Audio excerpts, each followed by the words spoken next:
The morning mist still clung to the water when Eleanor Hargrove stepped onto her illegal dock in a crimson designer suit, platinum megaphone in hand.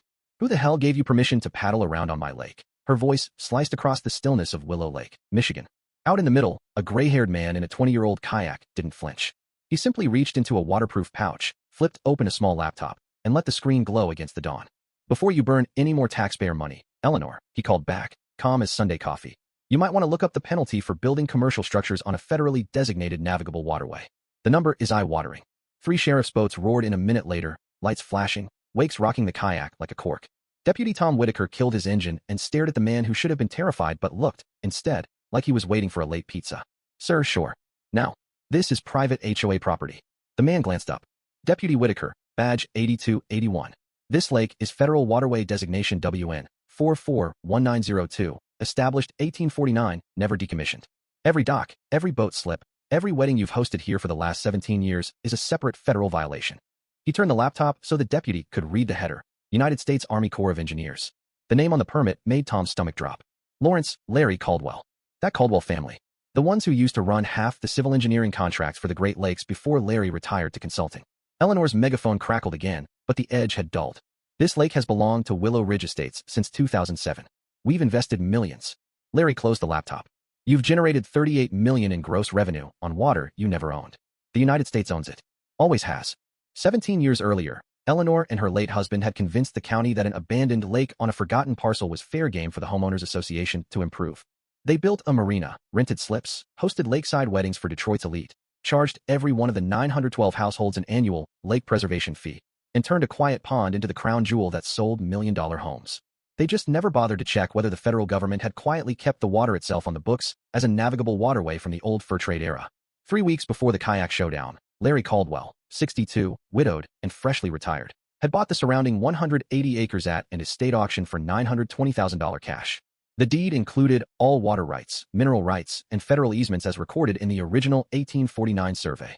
Most buyers would have missed it. Larry had spent 25 years writing the permits Eleanor never obtained. The first confrontation came the day Larry arrived with a surveying crew. Eleanor rolled up in her white Escalade, flanked by her treasurer Martin and her events manager Claire. "This is private community property," she announced. "Leave at once." Larry handed her a certified copy of the deed.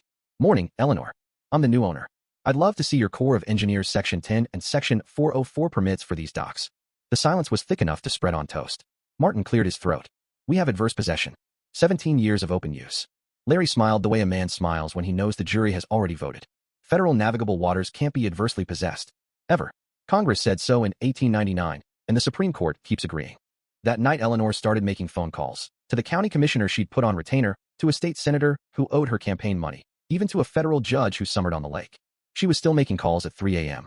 when an encrypted text from an old colleague woke Larry. "They're trying to bury the designation. Stand by." By sunrise the next day, U.S. Marshals had cordoned off the lake as an active federal crime scene. The emergency HOA meeting that Thursday night was supposed to be Eleanor's triumph. Instead, it became her public execution. Retirees who had paid the lake fee for 17 years brought printed core maps, revenue spreadsheets, and calculators. One widow stood up and asked, in the polite but lethal tone only 70-year-old librarians master, exactly where the extra $19 million had gone. Eleanor tried every trick: community pride, shared memories, the threat of an outsider stealing their lake. It lasted about 6 minutes. Then the room voted 612-4 to suspend her immediately and demand a full forensic audit. At 6:47 the following morning, a convoy of black SUVs rolled down the pine-lined road. FBI Special Agent Ramirez stepped out with a warrant listing 47 counts: wire fraud, money laundering, tax evasion, conspiracy, and 17 years of Clean Water Act violations. Eleanor was arrested on her own dock in the crimson suit, wrists cuffed in front of the neighbors. She had ruled like a queen. Her brother, the state senator, was taken in handcuffs from the Capitol steps an hour later. The federal judge who had promised to handle things was removed from the bench before lunch. 39 arrests in total. $68 million in seized assets. Every homeowner who had ever paid a lake fee received a restitution check averaging $51,000.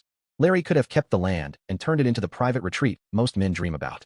Instead, he deeded all 180 acres to the National Park Service on one condition: the lake would remain public forever, free to anyone with a fishing pole or a kayak.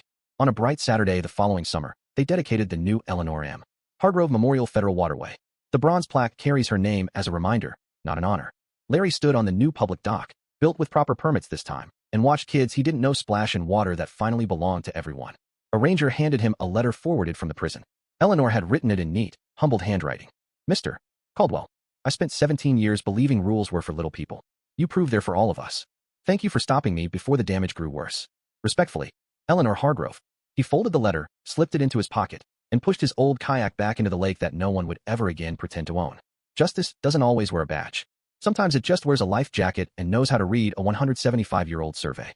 Now I want to hear from you in the comments. When everyday people finally stand up to entrenched power, whether it's an overreaching HOA, a corrupt local official, or any bully with a title, where do you draw the line between patience and pushing back hard?